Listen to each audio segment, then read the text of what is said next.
And welcome to the May 2nd meeting of Henderson County Fiscal Court. We're glad you're here this morning, and we will start, as we always do, with a prayer from Eric Hoey, pastor of Presbyterian Church of Henderson. Please stand. Let us pray together. Loving and gracious God, we come before you this morning to thank you for the opportunity to assemble and make decisions for your county this day. We pray for those in leadership before us this morning. We pray that you would give them wisdom to govern amidst the conflicting issues and interests of our times. We pray for a sense of welfare and true needs of our people. We also pray for a keen thirst for justice and rightness and an ability to work together in harmony, even when there's disagreement. And lastly, we pray for the peace in the lives of our leaders and joy in their daily work. God, I pray for this agenda set before them today. Bless it, use it for the good of our county, and give our leaders assurance of what would please you and what would benefit those who live and work in our county. For we pray this in Jesus' name. Amen. Please join me in the Pledge of Allegiance. I pledge allegiance to the flag of the United States of America and to the republic for which it stands, one nation, under God, indivisible, with liberty and justice for all.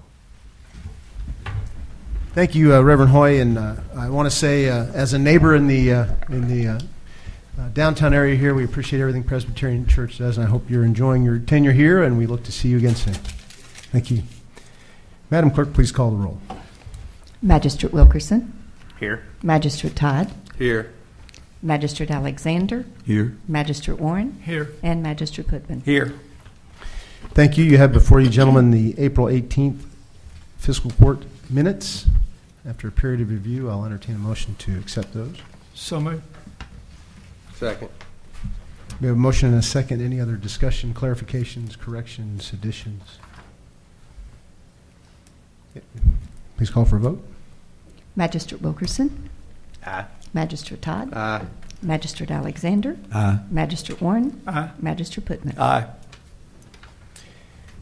All right, we have with us our Judges Scholar for the month, Mr. Aaron Brown from Spotsville Elementary School, and I'd like Aaron to join me right up here in front, and we will read a very special proclamation in your honor.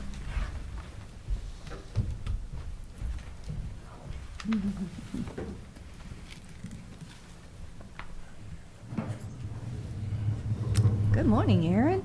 Congratulations. Proud of you. How you doing? Congratulations. You want to work the other side of the room?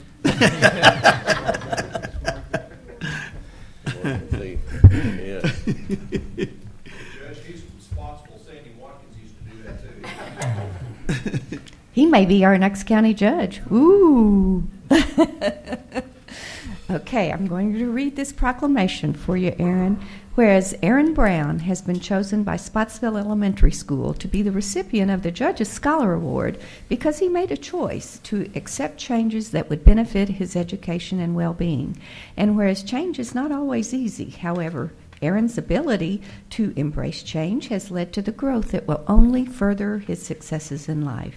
And whereas success is measured in many different ways, whether it be passing a test, scoring the winning point, achieving a particular goal, or taking the necessary steps for overall improvement. And whereas the Henderson County school system could not let your efforts go unnoticed, Aaron, and whereas Henderson County Fiscal Court supports the school system and acknowledges these changes as being significant because students such as you, Aaron, will be our future leaders. Now, therefore, I, Brad Schneider, County Judge Executive of Henderson, join with the Henderson County Fiscal Court to proclaim May 2nd, 2017 as Aaron Brown Day.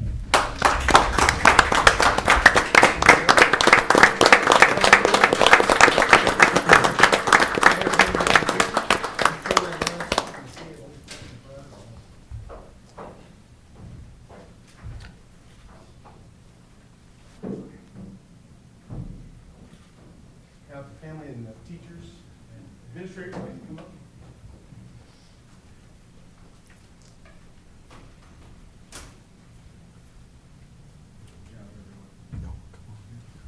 Got a good team right here.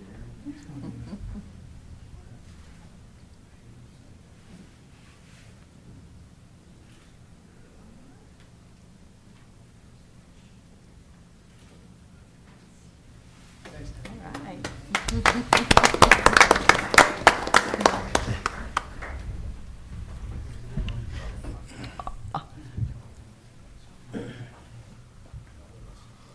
follow me.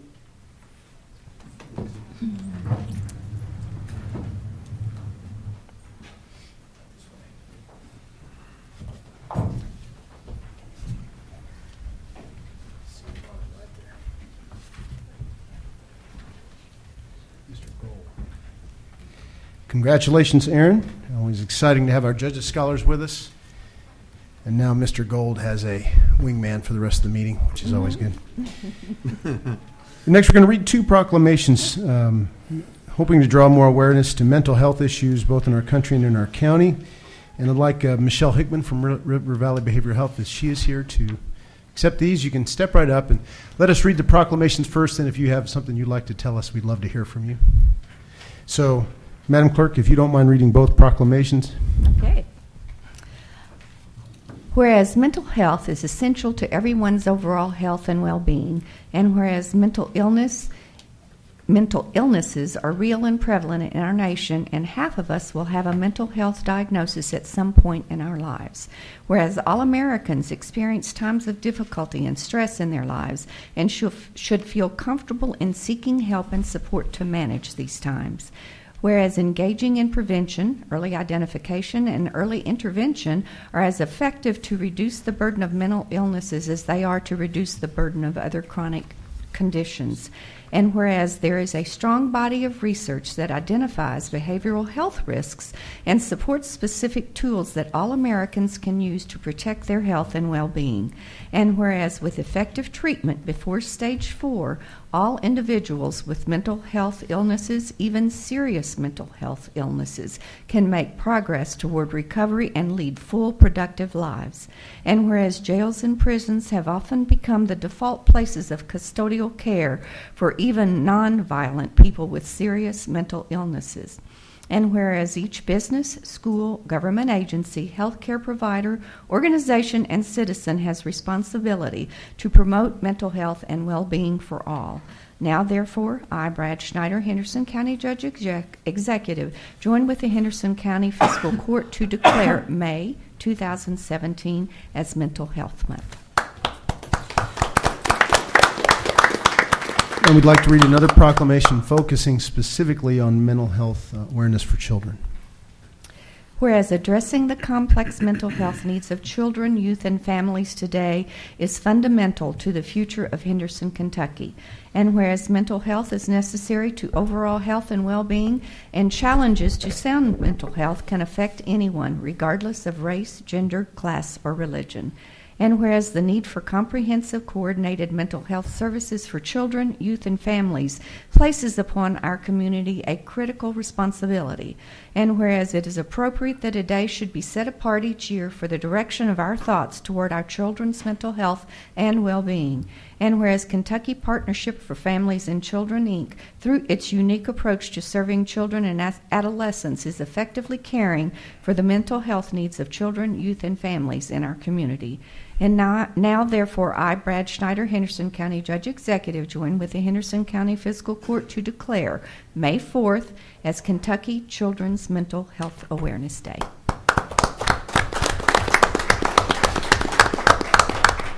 Ms. Hickman, if you'd like to, first of all, come up here and get these proclamations, and also step behind the microphone there, and if you have a couple comments. Thank you very much for doing this for us. This year we're going to focus on the homeless, on the mental health that they have, and we're going to work with some of the mental health or with the homeless agencies and get some information out to them. And we are working on May 4th with the YMCAs around our region and Girls Inc. and Boys and Girls Clubs on the kids' self-esteem. We're making I am walls in each building, and the kids will go up and put what they are, whether it's a good friend, a good student, a good child, whatever they want to put about themselves, to try to build their self-esteem. So that's what we're working on. Thank you for everything you do. Anybody have any questions or comments for Ms. Hickman? Thank you very much again. Thank you all.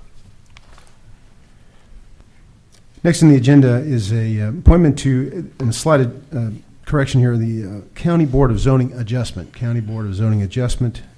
Herb Pritchett's seat on that has expired, and I'd like to, after consulting with the chairman of that committee, I'd like to reappoint Mr. Pritchett to that seat. Anybody have any thoughts about that? So move. Second. We have a motion and a second. Any other comments, questions? Please take a vote.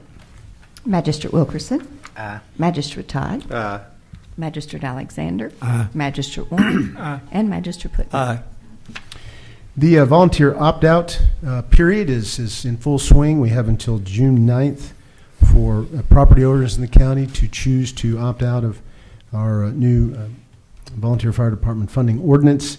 As of this morning, we had 319 opt-outs listed. That's a little deceiving because one of the folks, or one of the entities that's opted out is Penn, Virginia, which actually owns several dozens of properties in the county. So the total number is more in the 500s. Just for perspective, one of our goals was to have 80% participation or more, and considering a total number of parcels in the county at approximately 9,500, that would mean, anywhere about 1,900 opt-outs would still have us in that 20% range. So we're well under that so far. About 950 opt-outs obviously would be 10% or 90% participation, and we're not quite to that mark yet. So that's good to know. So I think it's falling about in where we expected. The process for opting out has gone relatively smoothly. We haven't had any major issues. A couple people have filled forms out incorrectly, and we've been able to get back in touch with them and have them fill it out correctly. And we've set up stations here up at the judge's office to help people look up their parcel numbers. And we've had really good cooperation. No huge snafus so far.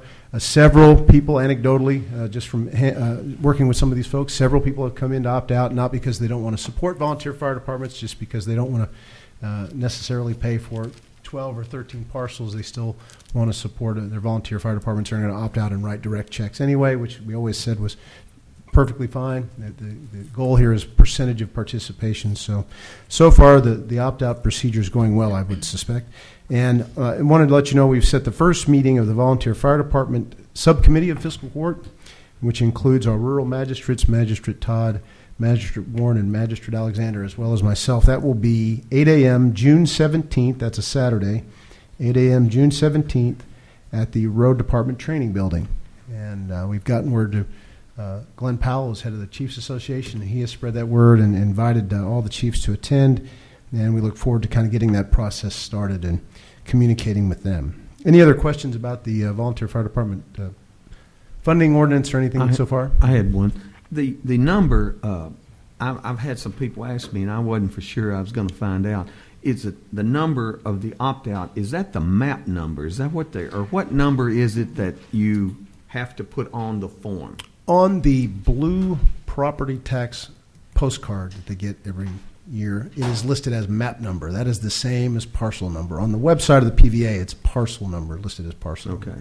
But the map number is the same. We've had that question too. Okay. Any other questions? Moving on, our 2017-18 budget update. We have set the budget workshop for May 15th, 5 p.m. here in the fiscal courtroom.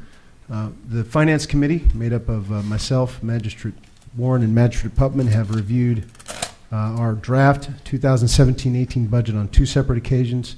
It's gone very well. We feel very good about this budget. We hope that we will only need one workshop to complete our deliberations about the budget. If any other magistrate would like a one-on-one briefing about the overview of the current draft, just see me or check with Sue about setting an appointment. Be happy to do that if you want to do that before the workshop. But May 15th, 5 p.m. here is when we will have that workshop. We'll be sending out notice of that soon. And we look forward to that. Hopefully this year it will be a much smoother process. The news is much better, I would say. Any other questions about that? Other than, Butch and I have enjoyed working with you on doing the budget this year. I think we have to look at the fact that we've had the payroll tax net profits that has generated an adequate or more than adequate amount of money that has helped us now to be able to do some things in the budget. So I feel good about it and look forward to the budget meeting. Absolutely. Any other questions? I'd like to call up our solid waste coordinator, Nancy Watkins, who's going to give us some updates on some projects she's working on. You have in your packets, by the way, a letter from the mayor of Roberts. Very nice compliments on some work Nancy did down there as part of their Keep America Beautiful series of cleanups. And so good job. I encourage everybody to review that letter. It was very nice compliments. And if you want to tell us a little bit more, Nancy, about some more Keep America Beautiful cleanups coming up soon, as well as some other activities you're involved in. We have actually had 6 cleanups for this year, and our makeup date this Saturday is for last Saturday at Bluff City Road. So we do have some volunteers secured, and we're always looking for more volunteers. We also will be having another Keep America Beautiful cleanup May 20th, and we need to make a decision on where to go next, as far as if anybody has any recommendations, any areas they would like to see picked up, let me know. Now, just so they know, the Keep America Beautiful activities they last 2 hours approximately. They're on a Saturday morning. Mm-hmm. You ask for volunteers to help, and it's picking a particular area up of whatever trash is there, right? Right. And so if you have a suggestion for Nancy about a place to go, just remember it's about a 2-hour window that they ask the volunteers to work. And so if it's a huge area or spread out, it may not be as conducive to this particular model as other things that she's able to do. So just keep that in mind. But if there's a concentrated area, especially in one of our communities where people are likely to volunteer, that'll help, right? Right. If we could get some citizens that live in Bluff City to help us this coming Saturday, that would be great. With these cleanups, we have picked up 1,740 pounds and 125 bags of trash and several tires. So it's a good thing for the communities, getting the litter picked up and assisting other entities in the county that do litter pickup. So,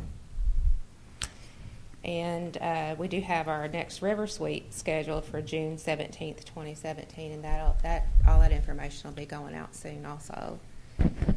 We have received several calls about doing a spring cleanup this spring for different areas. I know the mayor of Roberts, Mayor Cardin, and I've had about 3 phone calls from citizens myself inquiring about spring cleanups, and was wondering, do you guys want to tackle that this spring?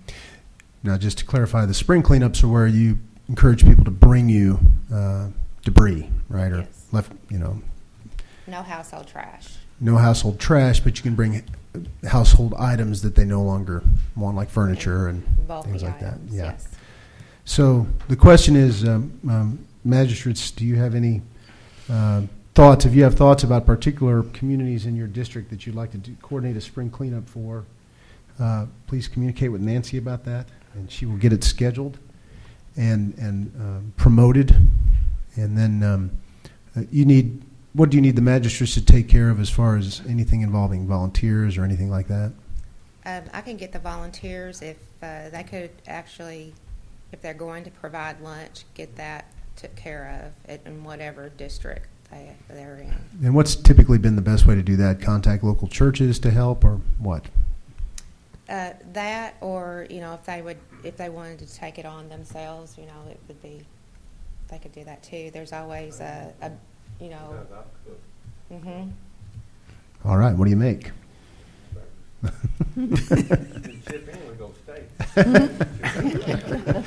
good. I thought he was going to say Vienna sausage. The one thing I know that we've been looking at more and more, though, is the consolidation or at least combining multiple communities. Right. Because it just seems like there's been less and less. Less and less. Yeah, well, that's what I'm saying. We need to, yeah. And But- and also with it being less and less, I'm sure me and some volunteers can handle picking up instead of interrupting the jail and their activities because they're covered up. So, And what I was going to say, though, is we may need to look at even trying to combine some more of them. Right. Because I know to take that much crew off the road department. Right. You know, and I don't know how much more we can do in doing that, but again, anything we can do to combine some more of those counties or communities in the county. Well, if you have thoughts about that and want to help Nancy coordinate a combination of communities, just contact her, let her know what you're thinking. If you need any help from her office with that, I'm sure she can assist. Yeah. So I know this especially affects the rural districts. So Charles or Bruce, if you have thoughts about how to organize that, just let Nancy know. All right. And we'll get it scheduled. Now I know you've been, and then recently in the news, been discussing illegal dumps and talk a little bit about that. And I'd like Amy Brady to please come up to the microphone, please, because the jail has been of assistance. We appreciate that. As you know, down in the Bottoms area, at Horseshoe Bend Road, Green River Road number 1, other areas, we've had a spike in illegal dumps, and Nancy's been concentrating on this along with the assistance of the jail. So if you want to talk a little bit about that, Nancy. We've been getting a lot of phone calls about illegal dumps, and that Horseshoe Bend area is of big concern right now. I've received phone calls where they've never seen the dumping as bad as it is right now. One of the solutions we could try is putting up signage in hotspot areas, and that signage would, at the end of it, about, you know, you have your fines and no littering, but surveillance cameras in use. I'd like to have them double-sided, reflective, like when the car lights, if they're dumping at night, they would definitely be able to see it. And rather large signs too, 30 by 30, 30 inches by 30 inches. And I've got a price on those. And litter abatement funding, they do help with educating the public about littering and why not to litter. And also, they will provide signage if you need it. And like to order 12 signs paid for with litter abatement funding, and try and see if that would help with the illegal dumping and the littering. And definitely Horseshoe Bend would be one area that we would put a couple of signs in. I think signage would help. And does anybody have any objection to Ms. Watkins pursuing litter abatement funds for those signs? No, but, and what about your cameras? Can you Litter acquire? abatement funding will not pay for the surveillance cameras, but they say the deer cams work really well, and sometimes you can pick those up pretty cheap. I wouldn't suggest investing a lot of money in those because people will steal them, but eventually we would try the signs first, because you never know, we might have cameras up already. One of the things we've done is communicated pretty closely with the Sheriff's Department about this issue, and they're exploring all options and trying to help either catch people or deter people, including the idea of some surveillance And part of the issue with the cameras. jail and going to pick up stuff, you know, it's muddy down there, the river's coming up. They have other obligations, you know, they're a busy entity themselves, so, you know, they're trying to do their best to take care of the issue. Also. And with that, I'll ask Amy Jailer Brady to speak a little bit about what you've been able to do already.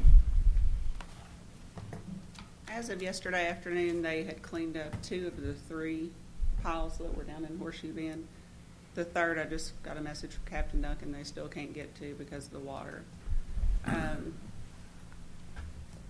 He said that it's just strewn all the way across.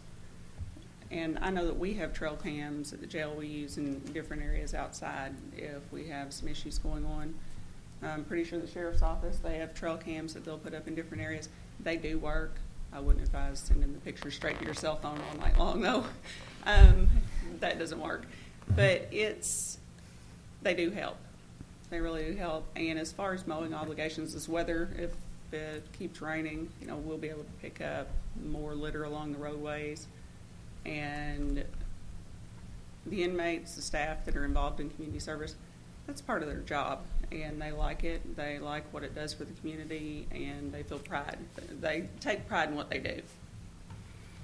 So we're going to be working on this. I know there's some gentlemen with us today for whom this is a particularly close to home issue, and we're going to be hearing from them later, I think. But we are working on it, and the idea of having trail cams out is definitely in the picture.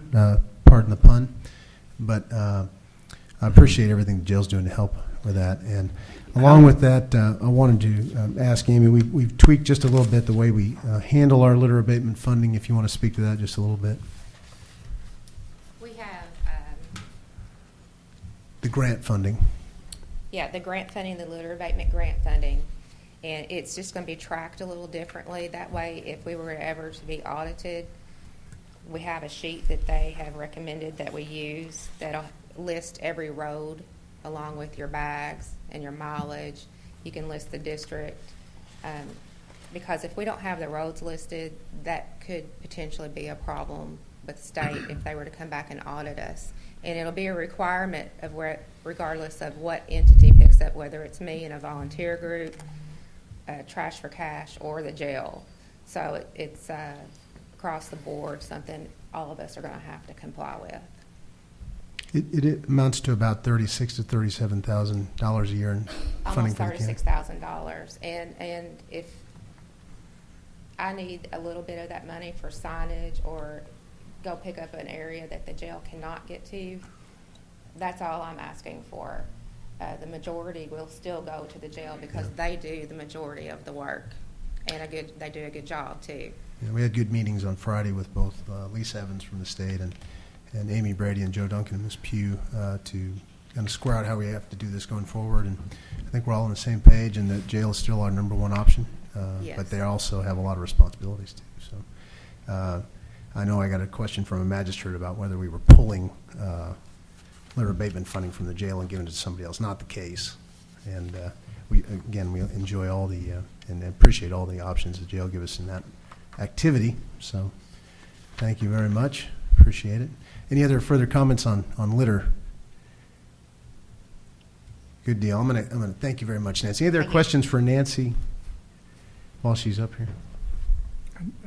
I was going to ask Ed if any chance of the monitoring of the tarp covers for the trucks or trailers, particularly coming from Indiana, that I know it's a state law that they're supposed to be covered, but that might deter some of the trash that's on these roads. Correct. Right. I think a lot of the litter problem, debris problem, and horseshoe bins coming from Indiana. It's my understanding that the landfill has raised its rates in the past year or so, and I think they've shortened their hours. And a lot of what we're seeing down there is not just household garbage and garbage bags. It's where people are tearing down homes. I mean, heavy stuff they're taking down there and dumping. And they either want to avoid going through the landfill because of the cost, or we've stopped one or two that before they dump, they said, well, we're looking for the landfill as their excuse. But they're going down there, I think, on purpose to dump. And it is an issue, especially in Horseshoe. But we have other areas of the county, too, that we're having some issues with. But we're trying to provide a deputy up there as much as we can to watch for vehicles coming across the bridge that are untarped for two reasons. Going down to dump. Number two, blowing debris out between the state line and Stratman Road. They're blowing a lot of debris out up there. It looks bad. Yeah. Our time is limited as far as sitting up there on the side of the road watching for tarps, because you may not have but 2 trucks come through in a day, and it may not be the times we're sitting there. But we are aware of it and conscious of it and trying to deal with it as best we can. We've contacted the weigh station up there to watch for vehicles like that, and I don't know. They're pretty busy. You know, I don't know how often they can watch the road versus watching the scales and inspecting trucks and things like that. So something that we're aware of up there and we're trying to deal with as we get up there to it. Any other questions for Nancy? Thank you very much. I'm gonna ask Amy to stay because she's got some updates on things they're working on in the jail, including more news related to litter abatement. So after Amy passes those out, I will let her take the mic.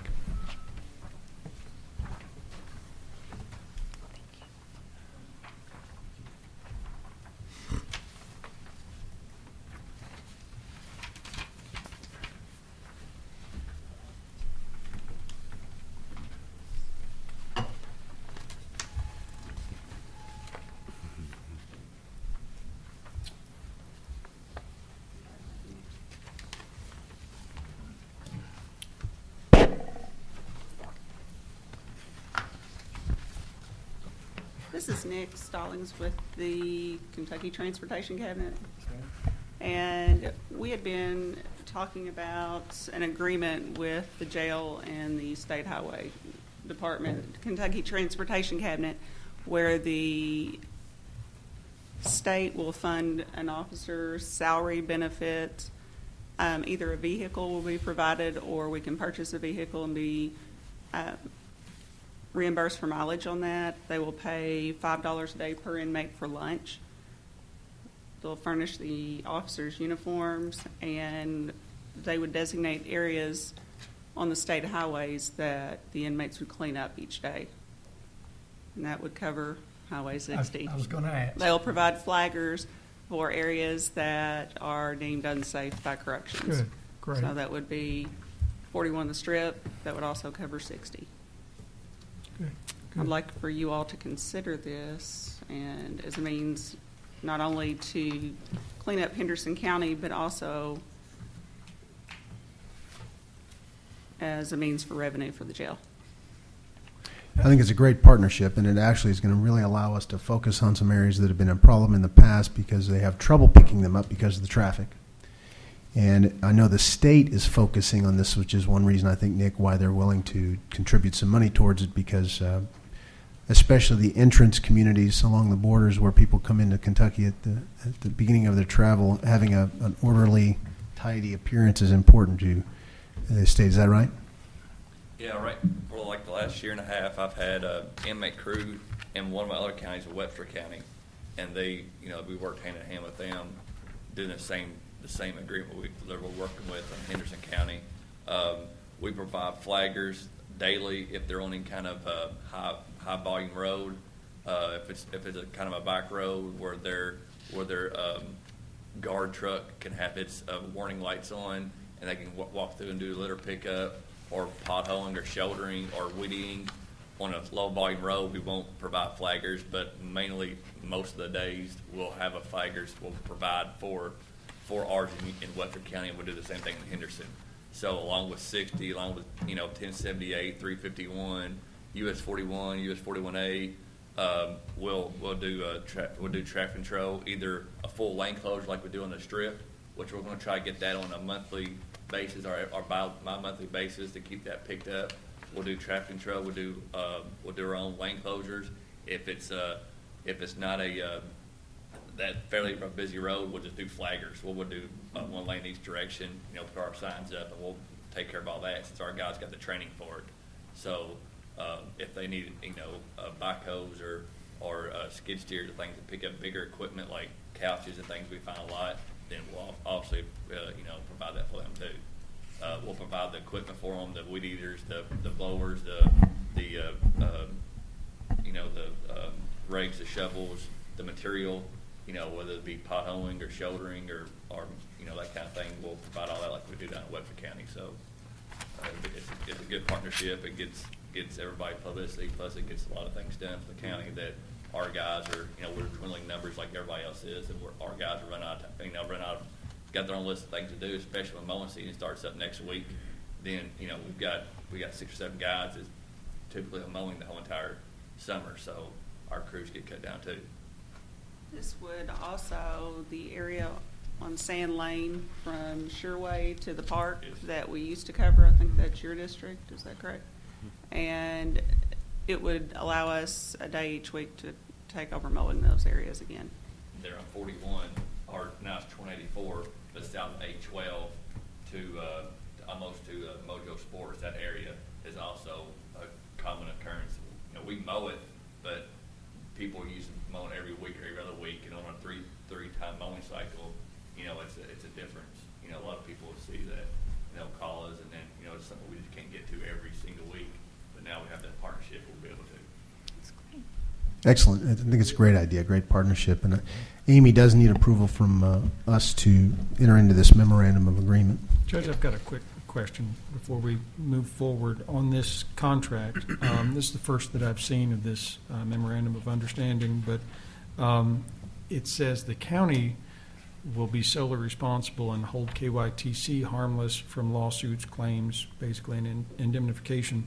language here with regard to the acts and omissions of inmates or correctional officers, which that makes sense, but there's not, under responsibilities of KYTC, there's not anything where KYTC will indemnify and hold the county harmless if there are acts and omissions of those flaggers or heavy equipment operators you're talking about. So if some sort of negligence happens on their part and they injure either one of our officers or an inmate, there's no indemnification or hold harmless language coming back our way. I've got a little bit of a concern there. All right, well, would you want to write something up and either send to me or send to Amy, she'll send to me, that way we can get our contract?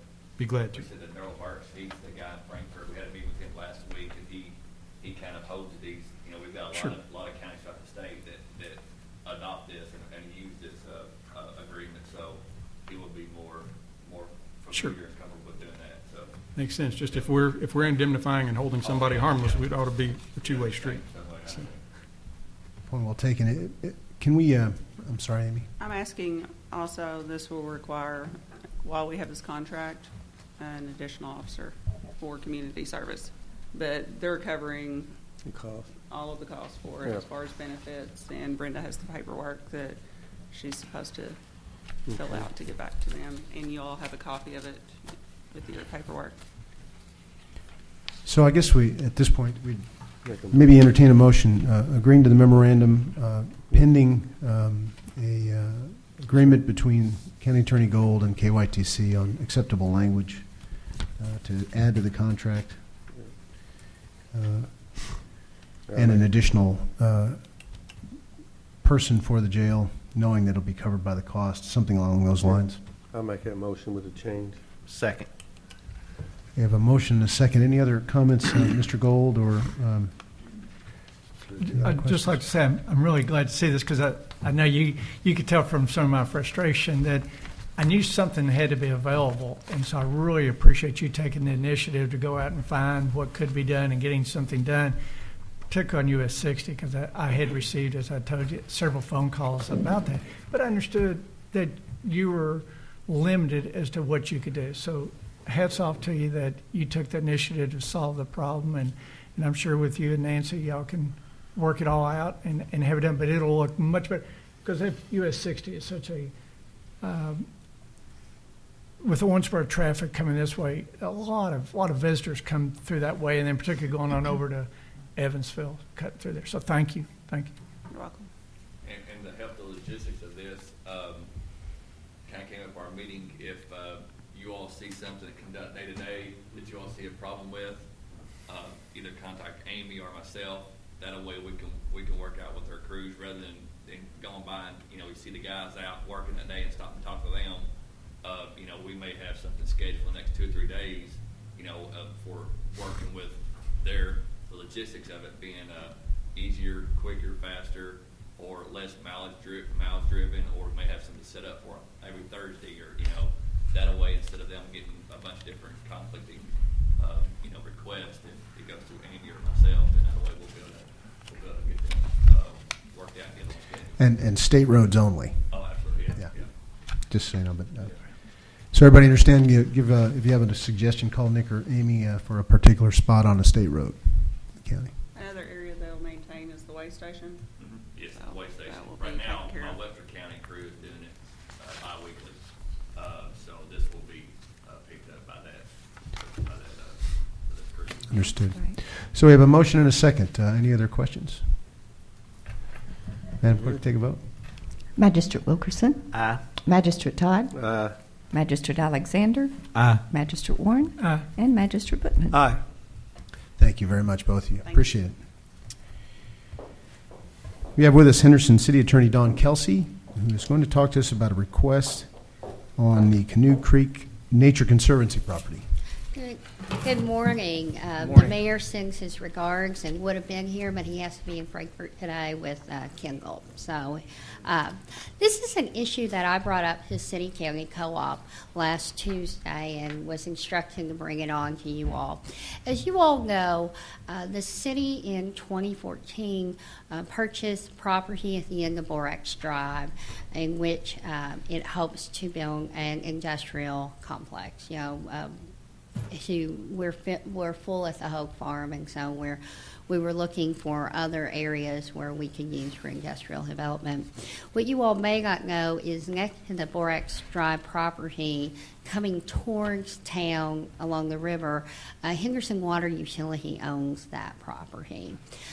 Last week, at our last meeting, the City Commission went ahead and approved the master plan for the development of the site. And prior to doing any of the site work, we will have to annex that property into the city. It's currently in the county. Part of the master plan calls for some trails along the river and into the Nature Conservancy. These are just proposals. They're not in stone or anything like that.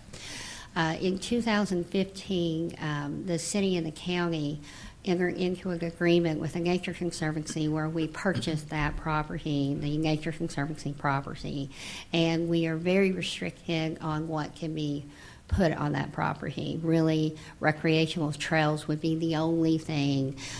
You might be able to build a canoe launching site, but very little can be built under that Nature Conservancy easement, but recreational trails would be allowed, and therefore they were incorporated into the master plan.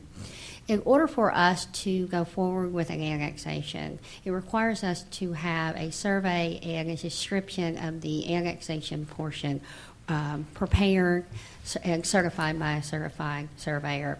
And that's an expensive process, as you can imagine. And while we were looking at that, we looked at the Nature Conservancy property and thought we could go ahead and request from you all consent to annex that in at the same time as we're doing that, because it's all contiguous. And then that would allow us to request grants, recreational trail grants. We have been successful in the past in getting those trail grants. We just finished the trail at the Newman Park. And so we would request that the county enter into a consent to annexation of this property so that we can put this all in at one time, and that will allow us to work on getting trail grants in the future. And it's my understanding from Buzzy that in order for us to qualify for those trail grants, the city, that property would have to be within the city limits. So that's my request to you all today. I have forwarded to Steve a copy of the consent to annexation. You should have it in front of you. Any questions of Don?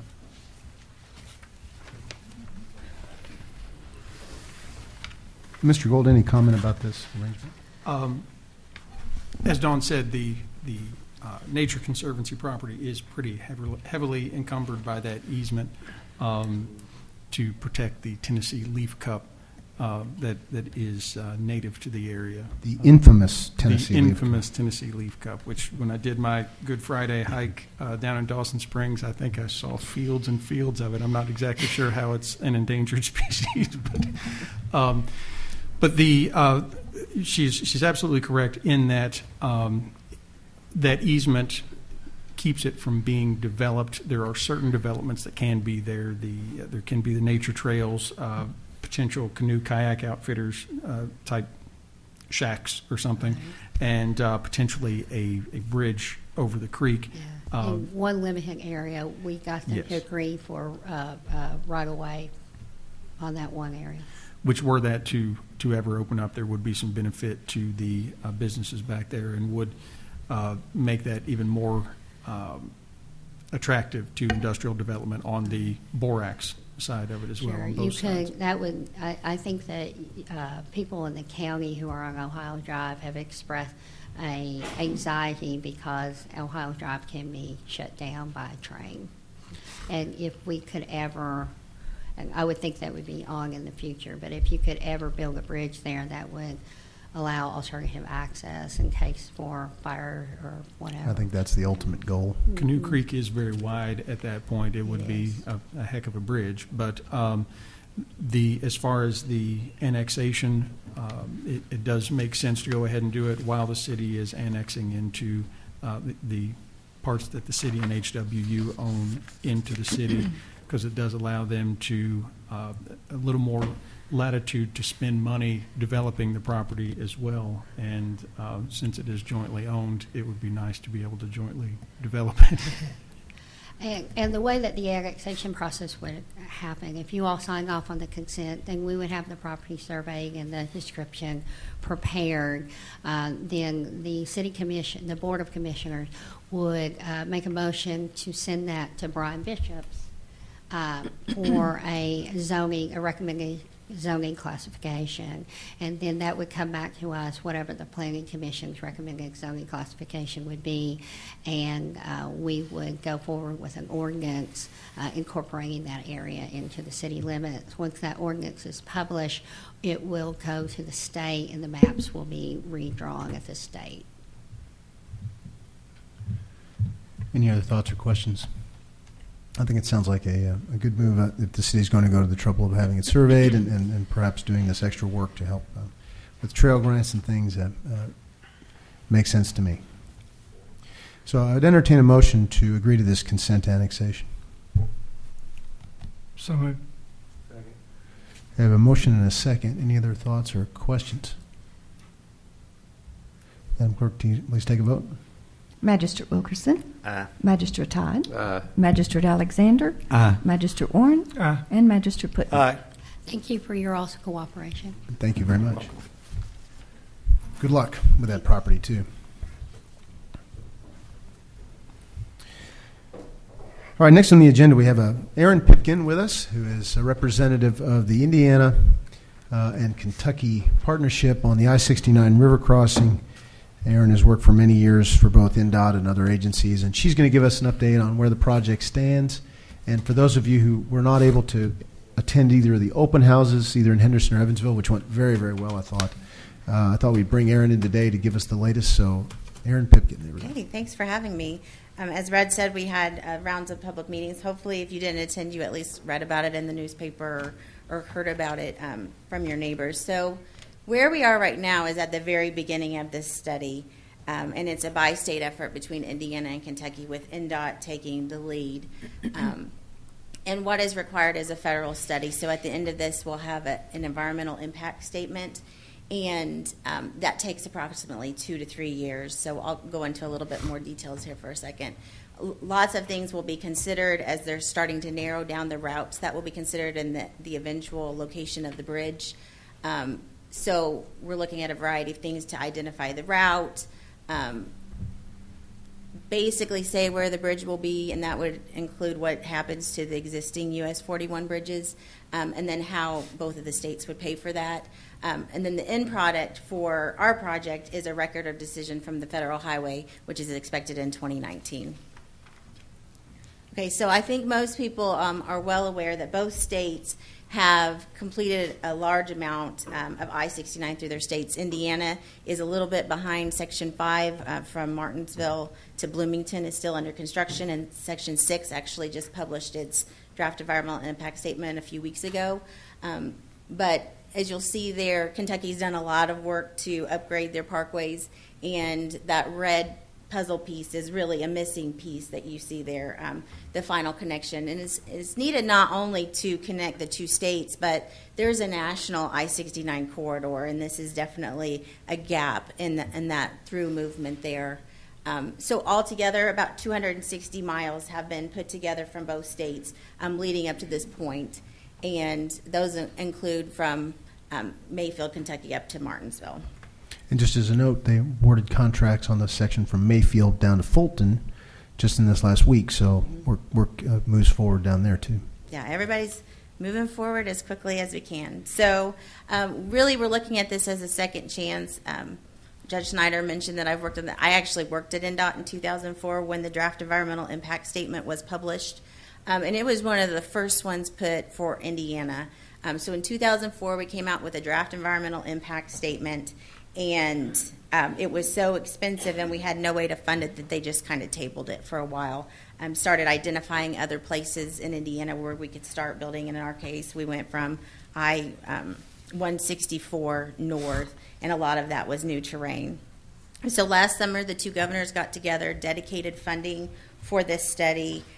with a focus on how are we going to pay for this, how long will it take to come up with this solution. And tolling will be studied as part of it. It's not a guarantee, but it's definitely a consideration. So really the goals of the project as you look at a study like this, we define those as the purpose and need. One, of course, is to complete the I-69 connection between those two states. The second is to produce a plan for long term. Obviously, the US 41 bridges are there now, but they're older and in need of some repair, which actually there's a project that's coming up this summer on those if you don't know about that. So the long-term solution is in mind. To produce the connection that reduces congestion and delay. Basically, the bridges as they are now do a good job of carrying traffic, but this will look into the future to see what's going to be needed. I think preliminarily they're saying probably 6 lanes somewhere, a combination of bridges or one bridge, 6 lanes of traffic is going to be needed to keep traffic moving safely and efficiently between the two states. And then, of course, increase the safety for people who go back and forth. I think everybody knows there's not shoulders on that bridge, and if there's an accident, then that can become dangerous when you narrow things down to 1 lane in each direction. But at this point, the purpose and need isn't really finalized until we publish the draft environmental impact statement. So we're really calling on the communities. If you have some other factors that you think we should consider as we're putting this together, we would love to hear about it. Okay, the study of the corridor itself. As I said, NDOT published its DEIS in 2004, so there was a lot of research and effort that went into studying that route. In addition to that, Kentucky did the feasibility study in 2014, so there's been a significant amount of work that we're building on. And basically what we'll do is establish a range of alternatives that will be studied. And those are pretty broad corridors. I think I saw in one of the newspapers is quoted as like a big fat magic marker on the map. We're not talking about really specific things, but a range there. And really what we're looking at is how many homes or businesses would be impacted, and then what's the impact to the natural environment. Part of that effort is a lot of consultation with state agencies. We had the Interagency Advisory Committee meeting about 3 weeks ago, and there were about 75 agencies, just state and federal agencies that were invited to that. So this is a lot of coordination. A lot of people have their hands in this, and so we're doing as much as we can to gather input as we go along. And lots of opportunities for public involvement. We also have an advisory committee we call the River Cities Advisory Committee, and work with them to flesh out some ideas, get feedback. An important part of that is going to be environmental justice considerations, so impacts through Title VI to low-income and minority neighborhoods will be a significant impact, so we're going to put together a working group for that, and that will technically be a subcommittee of that River Cities Advisory Committee. Okay, so in terms of the alternatives, what we're looking at now is how much might they cost? Does the public like it? Is it possible? As I said, Kentucky did its 2014 feasibility study that says, yep, it's possible. So obviously we need to be able to build it, and then we need to be able to finance it once we get into construction. Of course, then we're looking at the right-of-way concerns and the impacts to the natural environment. And we're really looking for the public again. We haven't had a whole lot of people, but we did have a surprising amount of people who provided comments like, I'll look at this map here. These are the 5 corridors that we plan on studying, but we have had people, write on a map and say, I think you should go east here to tie up with an existing roadway. So broadly speaking, we have 5 corridors. The west corridors 1 and 2 follow US 41. One goes a little bit west of US 41 and the other follows down US 41. Central corridors are basically what was identified in NDOT's 2004 DEIS, and they vary just slightly. As you'll see there, Central Corridor 1 heads west and meets up with I-69 farther north. And if you look at that purple line, Central Corridor 2 goes farther south of the Henderson bypass to connect right there. And then the East Corridor is actually east of Angel Mounds, and that was also studied on the 2004 corridor. It was not picked as the selected alternative, but we think there's at least some merit to looking at west, central, and east. And then the number one question that we've received is what happens to the bridges. I think everybody knows they're older. The northbound bridge, which was built in 1932, is actually in a little bit better shape just because of the way it was constructed than the southbound bridge. But as I mentioned, NDOT's doing about a $25 million rehab. NDOT and KYTC, I apologize, are working together to do a $25 million rehab project just to get those bridges up to standards. So everything will include what happens to these bridges. Do we keep them? Do we replace them? Is it both? And really, at this point, everything is still on the table. And a lot of that will be considered by maintenance costs. It's significant to both of the states to invest in the money to keep this bridge up. Like every, I think, 5 years it has to be painted, for example, just to keep it in good operating condition. Okay, so this is the general timeline. Earlier this month, we had all those first advisory committee meetings. We had the public meetings. We had 110 people from Henderson come out, and we had 97 in Evansville.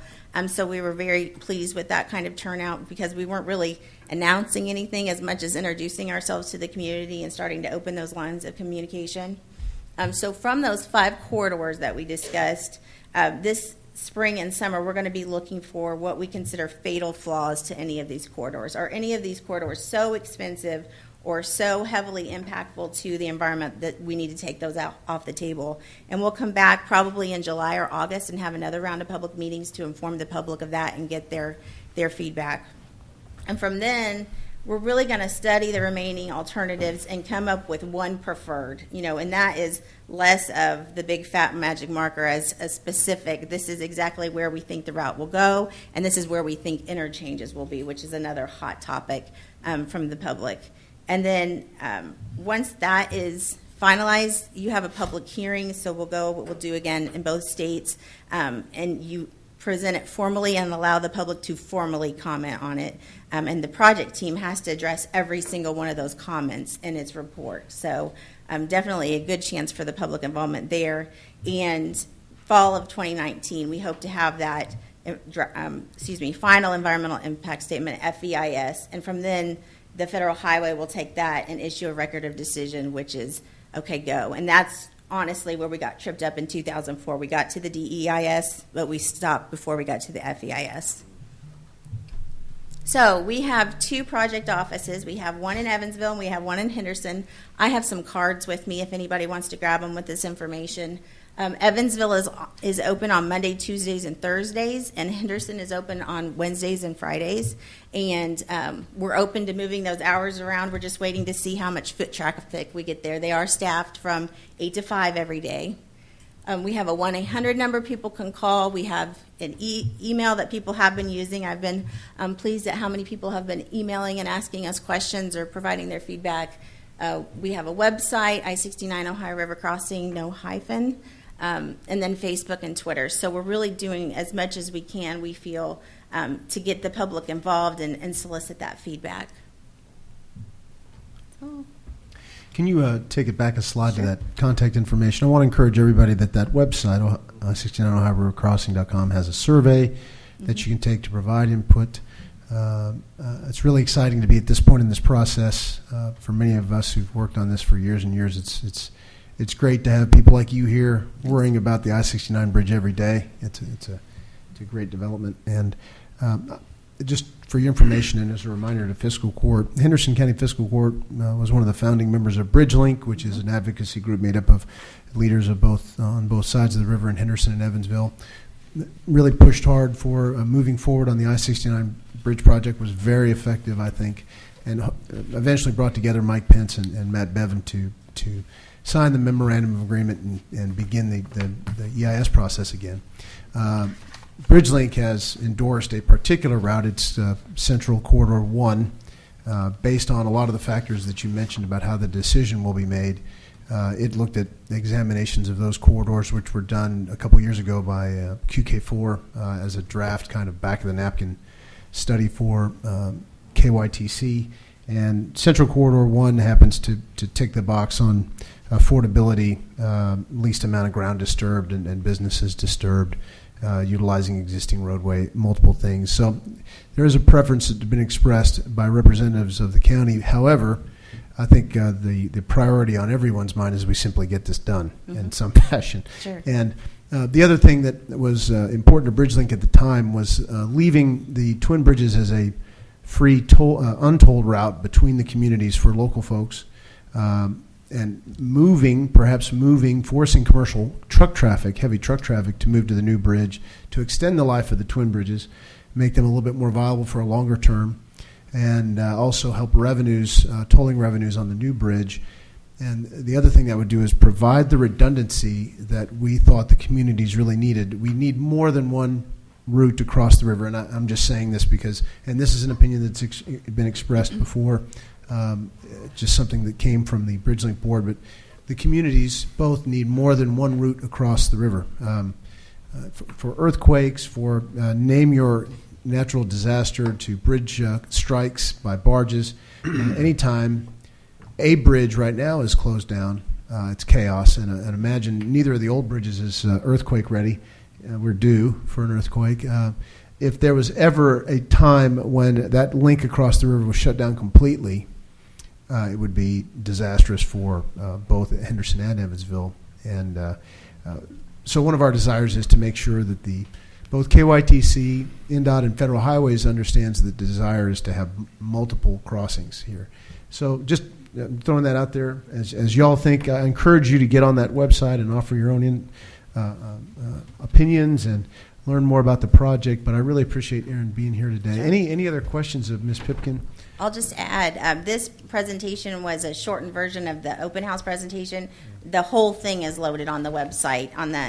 If you go to the public information tab, we have the handout, the survey, and the full presentation if you want to take that deep of a dive into it. Yeah, another point I'd like to make about the corridors, the 5 corridors that have been identified in possible plan. Some of you may look at those and think, why in the world would they think that would be a good idea? And just so you know, Federal Highways will require INDOT and KYTC to show that they have fully vetted all possibilities, anything remotely viable, that they thoroughly examined the question and came up with a decision based on a wide variety of things, which Aaron mentioned. So even though some of them may look wildly impractical, they're there because that's part of the process. And so for some of you who may think, for instance, the Eastern Corridor, which crosses not one river but 2 and crosses miles of new terrain and looks really expensive and lengthy, it's all true, but that team has to show Federal Highways that they looked at it and that it was part of their reasoning in determining the corridors they will present as most viable. So just so you know, that's why it's that way. And there are clearly areas we have to avoid, like Audubon State Park and the state forest, but others that might not appear on the map. Historic properties, for example, is one that can really throw a wrench into an alternative. And that's one reason why we have to do so much of an additional study, because something might not have been on the National Register of Historic Places 13 years ago, but it certainly could now. So, right. I've got one thing. I've served as the first representative from Kentucky on I-69 going back years ago. But on Corridor 2, talking about historical areas, if you look at that, as it comes into Henderson, there's a curve in that route. And it was because there was a home that you realize, I'm sure somebody's told you that house has since burned, and obviously it's not there. So I don't know if that curve that adds to the cost could be straightened. I believe the property is still on the register. Yeah, but the property is, but the building's not there. Right. Right. So, I mean, I don't know if you still have to work around it. And, of course, I wasn't on the court at the time. I personally prefer Route 2. And there was reasons why we proposed that going in, because it provided some, I think, expansion, growth, and economic development for new construction. Gross Clay Lindsay was really an advocate for that, who's now deceased. But that's why he pushed for that route as well. So keep an open mind on Route 1 and 2, because I think they're both good. I just think 2's got some more potential, better long range. Okay, great. Thank you. And just remember, as a reminder, the BridgeLink really focused on one because of the monetary question, the financial question. The original estimate and after the 2004 study was approximately $1.4 billion on the whole project. And one of the reasons it shut down was neither state had $1.4 billion to throw at this. And so understood. Just there are going to be so many factors here, but we think, and I think everybody understands that the finances are probably the number one challenge. And hopefully we can come up with a combination of revenue sources, both tolling and state funding and federal funding to meet whatever route they choose. Well, we have a good example with the Ohio River Bridges projects in In Louisville. Louisville, yeah. And so that was a bi-state area, and they got both of those built. And actually Parsons Transportation, which is the lead engineering firm on this, was the lead engineering firm on that too. So Some really experienced teams are on this project, which gives me hope. thank you. Thank you very much, Aaron. I appreciate it. I'm going to call up Brenda Ryder to give us an update on some budget amendments.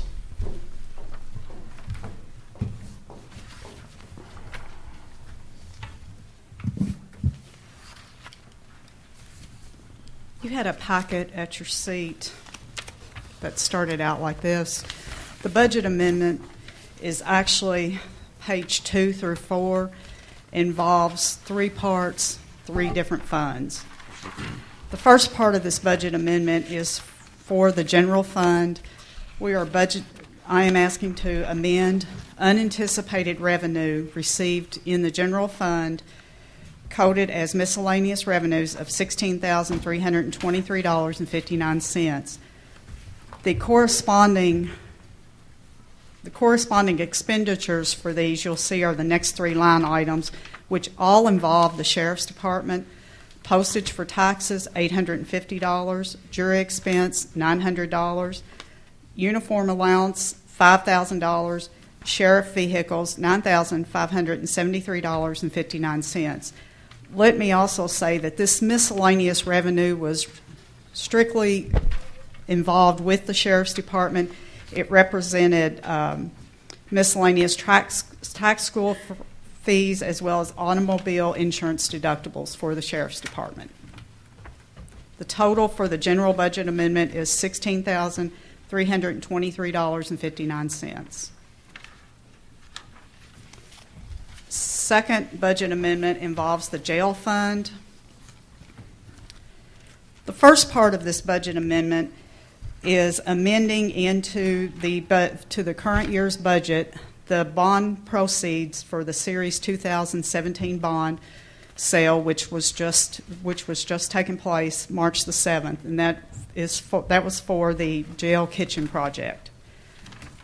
The revenue side of that is $2,215,000 bond proceeds.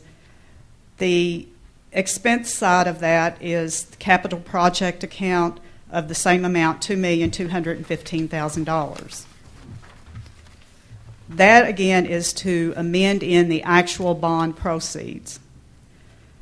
The next 2 line items you'll see are the very exact amounts, but what that is complying with the state auditor's requirements in amending into the budget the actual construction of the jail kitchen. The construction project kitchen for the revenue side, $2,215,000. Coordinating expense side is the construction project kitchen of $2,215,000. This last part is more or less a flow through, and once the project is completed, it will leave the books. But it is a requirement of the state auditor's office.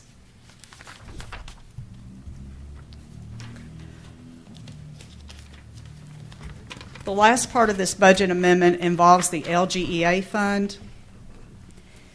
The revenue side of this is I'm asking to amend in coal severance receipts, which are Cole County severance receipts, which are provided to Henderson County because Henderson County is considered an impact county.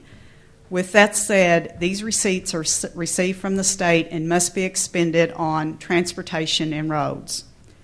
The coal severance amount revenue for receipts for this fiscal year totals $85,156.25.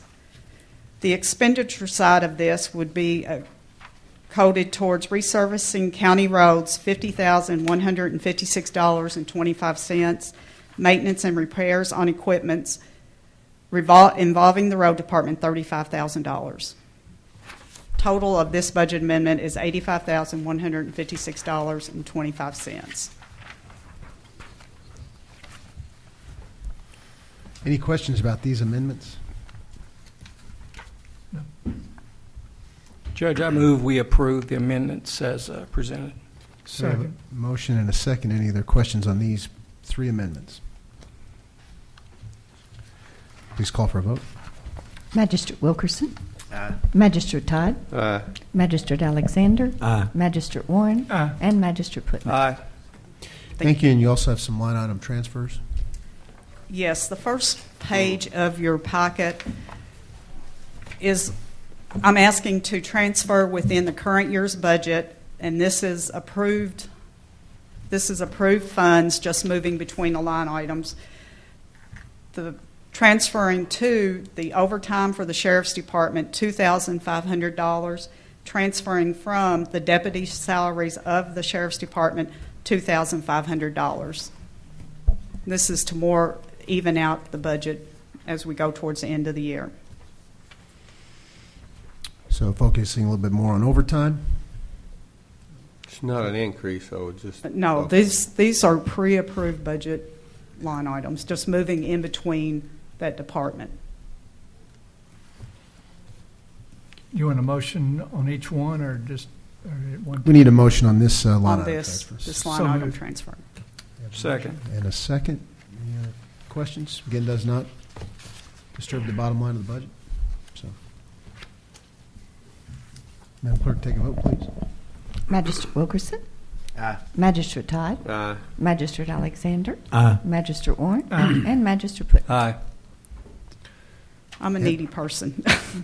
Okay, I have one claim for approval from the general fund payable to Randy Tassa, the building inspector, in the amount of $892.85. This is for reimbursement for the April Code Administrators Conference, which he attended.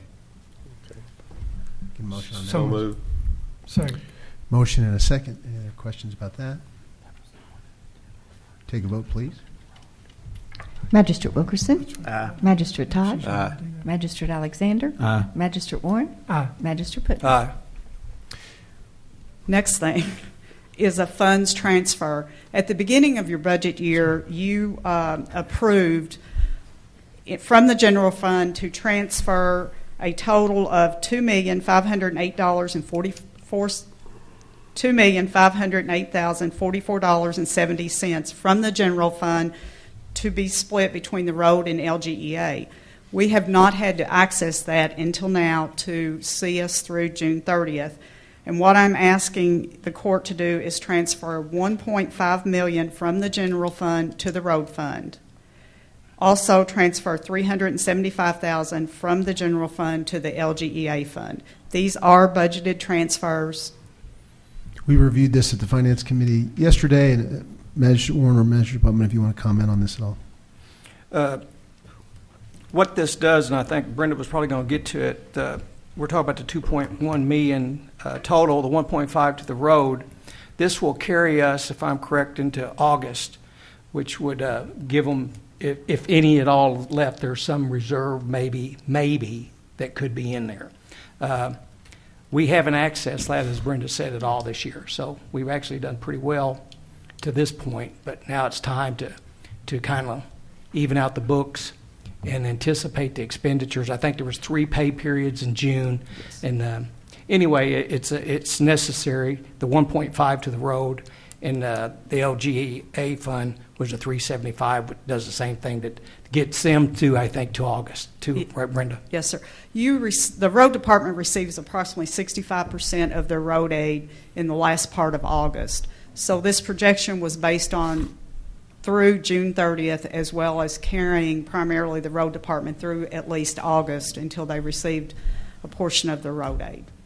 And one other thing too, Brenda, even in doing this, it's still going to allow us as a court to set aside the funds for a reserve that we've been anticipating doing. So we're not taking away from any funding for a reserve. This which you might transfer just- is part of the actual fiscal year budget.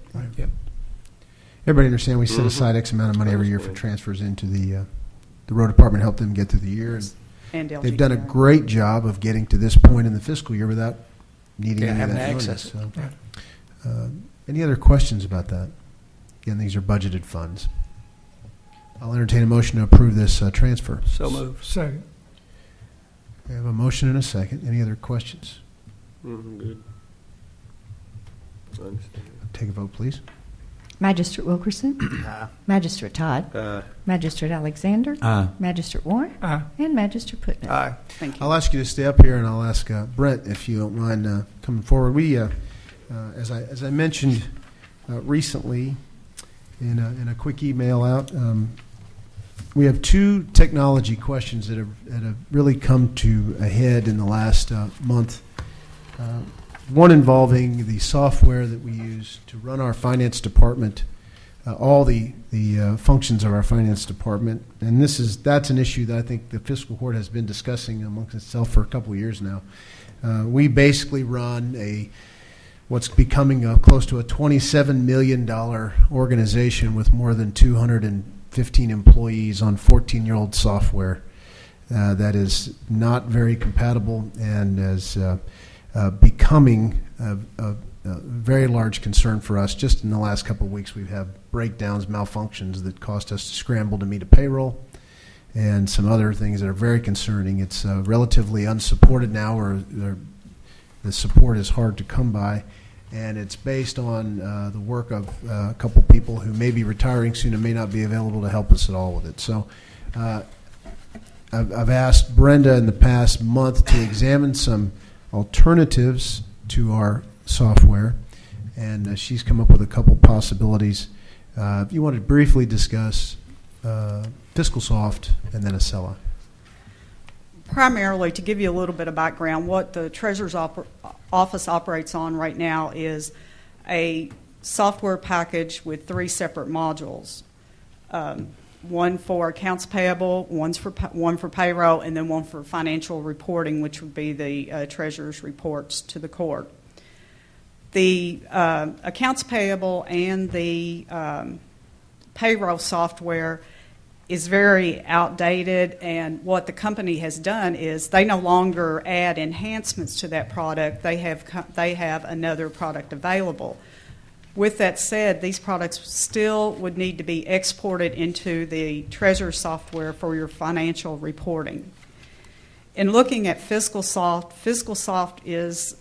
offers a more integrated package where the accounts payable, the payroll, the general ledger, possibility of your capital assets, as well as your invoicing and your purchasing to be more integrated into one package, which would become more efficient, improve accountability, and in the end, a more accurate financial reporting. I'm sorry, Acela is another product. Well, Fiscal Soft is used by approximately 60 counties in the state. Yes, Fiscal Soft is used by approximately 60 counties within the state. It is supported by three to four support programmers, as well as two past retired county treasurers for the software support, the technical side, as well as the treasurer and finance officer support. There's another product called Acela, which is also used by a handful of counties. You can describe that a little bit. Acela pretty much offers similar products, not maybe as explicit as Fiscal Soft. As far as the additional opportunities for Acela, I'm not really for sure how far. There are some future uses for that, but as far as in-depth purchasing, purchase orders, invoicing, that sort of thing, I have not been able to check that out yet. Judge, I might say that one of the points that we talked about, I guess Monday, was that the number of counties that would allow you to network with and to talk with about maybe some of the problems that you're going to have had, could have, that when you get that many contact people in addition to their staff, paid a greater dividend than Excella, even though they had a good reputation, their sheer size didn't offer you the networking opportunities that Advance or things. Let me also say that Fiscal Soft is located within the state of Kentucky, while Excella is not, and their support would definitely be more long distance, which most support is by telephone, but it'd be more of a long distance. I'd like to ask Brent to step up and just explain a couple of the technical challenges we've had with our current system lately. Basically, the software runs on a Microsoft Access database, which is very outdated. When we call support, they have issues too. They tell us they're worried about the problem. It's old software. I mean, it's 14 years old. It has 14 years worth of data in it. Apparently easily corruptible at this point. Yes. Yeah. And we've had the word corrupt files mentioned to us as late as this morning 3 times in the last week and a half. And that primarily right now involves payroll. The thing about the accounts payable is it runs slower and slower every day because there's so much data out there. And it's almost we're not able to use it multi-user, so 2 users at the same time without slowing the speed tremendously. So there's obviously a problem, and I don't think the software was ever meant for as much information as we have put into it. Yeah. and we're limping along at this point, it's fair to say. Yes. Brenda has got some quotes on Fiscal Soft for a county our size. It's approximately $116,000 upfront cost. Fiscal Soft charges $40,000 a year in ongoing maintenance. Both of those are large numbers.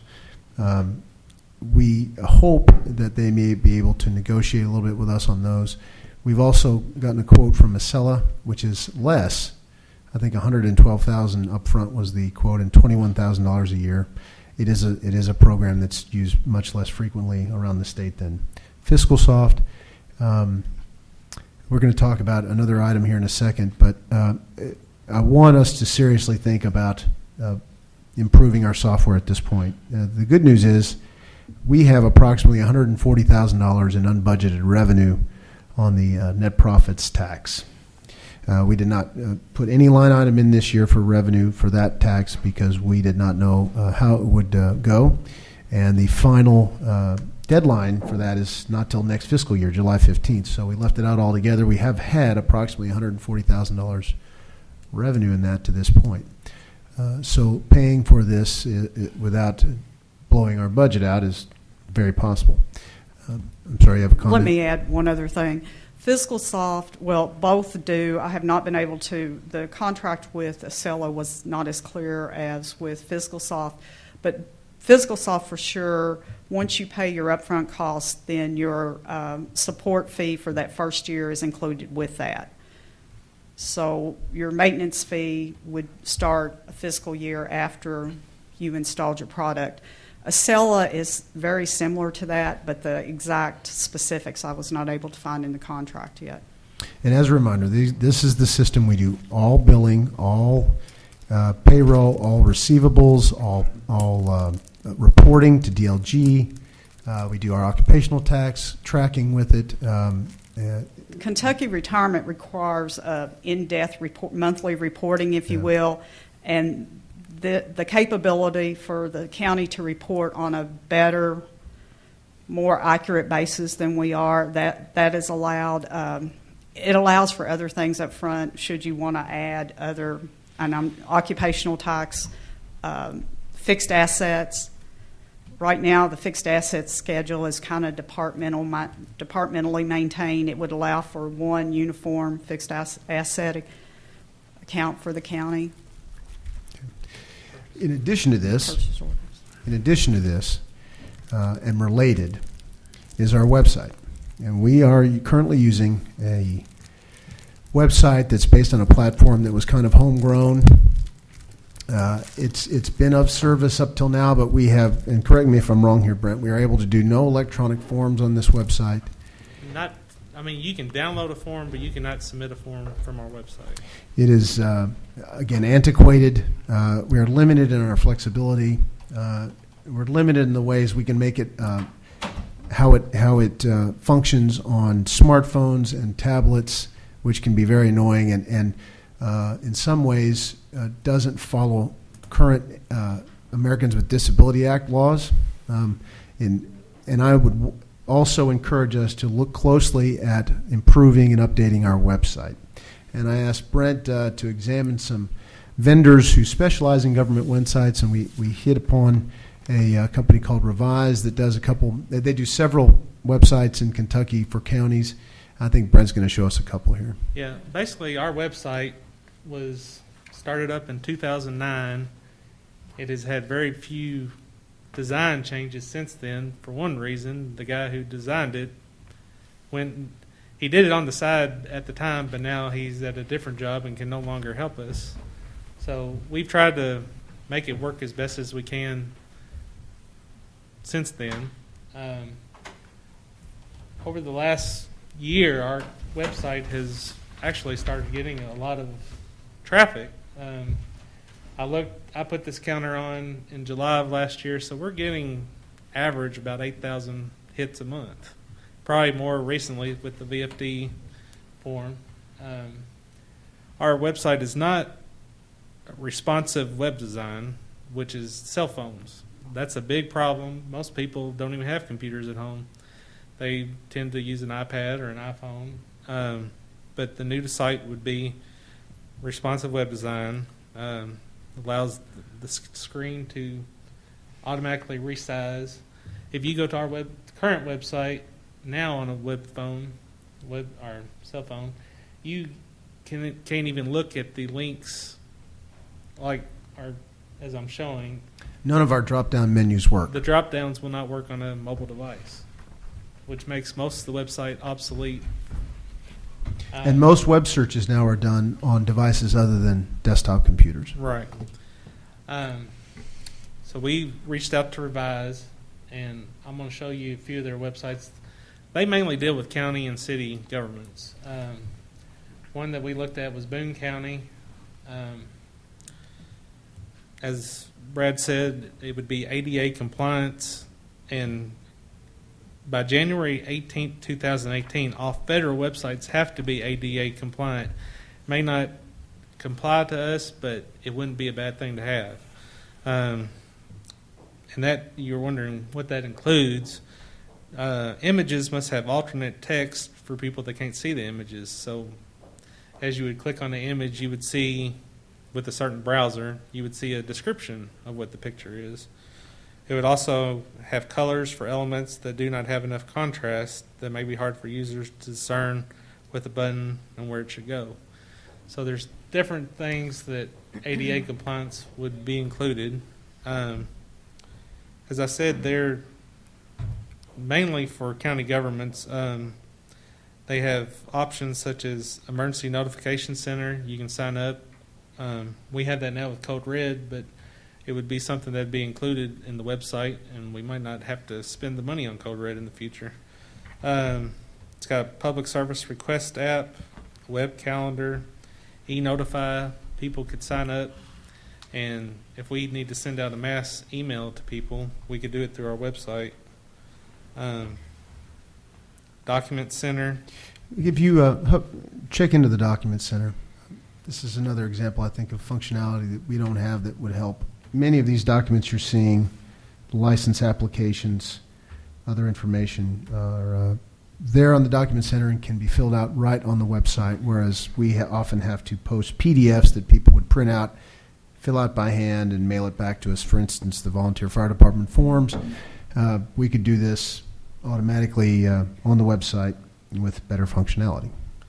Another major feature of the new website, it's all social media adaptable. I mean, every page you'll see your links on the right here. if you see something interesting, you can post it to your Facebook page. We can do that too with the county's Facebook page to get more word out about certain things going on. There are also other departments that have their own web pages currently, Yes. in an attempt to, I think, find more functionality out there in the internet sphere. I think the county attorney's office is one of those, and a better designed, better functioning website might enable them to not have to spend that money to come onto the county's website and do what they need to do in a more uniform way. Is that fair to say, Mr. Gold? Any other thing you want to point out, Brent? With their service, they would host the website. It would not be hosted by us anymore, which is less of a security risk for the county. The way they host it, if for some reason our website would be attacked, get changed, or you edit on one side of their servers and they publish it. So if there was a problem, they just republish your website. Nothing happens. So it's a nice feature to have. Another nice feature is you keep the maintenance up yearly. In 5 years, they will do a total redesign for free. For free. Which ours has been going pretty much the same way since 2009. It's definitely time for a refresh, and we wouldn't have that. Every 5 years, we would refresh it and get a fresh look. And the Revise would charge $18,000 to construct our new website. Yes. And then there's an ongoing annual fee of approximately $3,000? $3,100. $3,100. Yeah. Again, because of the net profits tax revenue that we've had come in unbudgeted, that is in addition to our current budget, that could be covered along with this other suggested cost in upgrading our financial software, all in one kind of fell swoop. Now, I'm open to questions about this. I wanted to present this information, present the problem, a couple potential issues here, solutions, I should say, and just see what you all thought, either about making some sort of decision today or asking for more information that we could review, asking for any more kind of vendor vetting. I'm open to discussion. Well, Judge, we're talking about roughly, what, $138,000 for the two? 34, I guess, depending on the final numbers, but somewhere in that neighborhood. Somewhere yes. in that neighborhood, yeah. Yeah, if I can go back and touch on what Ms. Ryder was talking about, that's a very antiquated system. It's a vital link in our operation. I think if I had a $27 million business, I'd want the software to operate, make sure bills get paid, employees get paid, receipts are recorded, and back it up with some support, a support system, which is very important. We all know that, because I don't know if you ever tried to deal with AT&T or any of these people on an individual basis. It gets to be a very stressful conversation. But I've heard Brenda talk about Fiscal Soft in a very positive manner. The fact that 60 counties have it, and you pay for what you get. I don't think 60 counties are wrong. Not to say that Excel is probably not a great program, but I think it's kind of short on support and not a whole lot of history with it. So, but I'm definitely in favor of moving forward with the new software for our Treasurer's Department. I guess, and to speak about our website, I'm kind of up in the air about it, to be honest with you. I think I brought up and said, how do we quantify spending that money? Then I hear Brent talk here so eloquently about the need, and I think I asked Brent earlier this morning, I said, well, how much time are you investing in this thing a week? And it depends, it varies. But, time is money. He's an important guy. He's got a lot to do as an IT guy. So that kind of frees him up kind of relieves him of this responsibility of this website. And I've seen those 73,000 hits we've had here, which is pretty amazing to me. I had no idea. I don't necessarily go to it too much because I can't get it to my iPhone. There you go. There you go. But it sounds like after listening to Brent that maybe that $18,000 is well spent. I guess if you're a business or an entity looking at what Henderson has to offer and conveniences, everybody is talking. We talk about everything has to be convenient. Downloading those opt-out forms, just and print or being able to do them online. Just print them, do it online, hit send. That's probably a big deal. So I think the two expenditures is a good investment myself personally. I'll go along with certainly the software, because I guess in my background I've always felt like it was important to have up-to-date, accessible information. And I know when we looked at doing the payroll tax net profits, one of the things I think I mentioned was that hopefully we'd be able to upgrade our software for the treasurer and serving on the finance committee. I absolutely feel a need for that. Again, I'm kind of like Butch as far as, again, the website. Again, with background, people with my chamber background, people like to be able to access a website. And if it takes too long to pull it up, they'll go on to another website. They'll just leave yours, because if they think you're that far behind visually, they're not going to continue to visit. So I agree with that. So I could support both, but I absolutely support the software. And again, because it impacts so many people and what the needs of our county government are. Any other thoughts? Or I'm the same way. You don't have to sell me on your financial program.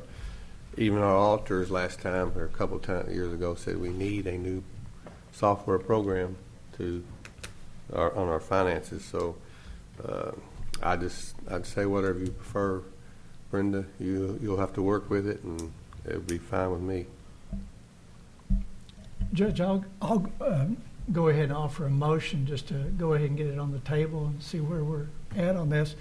I'd like to make a motion that Brenda come back to the court at the next meeting with a proposed contract based on negotiations of, those involved, you and her, and maybe if somebody from the Finance Committee wanted to be, with Fiscal Soft, and then let the court vote on that. I think the timing is of the essence on this one particularly, because we're getting ready to go into a year end. And as we transition into the next year, data loading, information, things like that, I think it would be good to go ahead and have that in this fiscal year so she could transition into next year's budget. So my motion would be, Brenda, is that too quick for you to come back to the next meeting? It shouldn't be.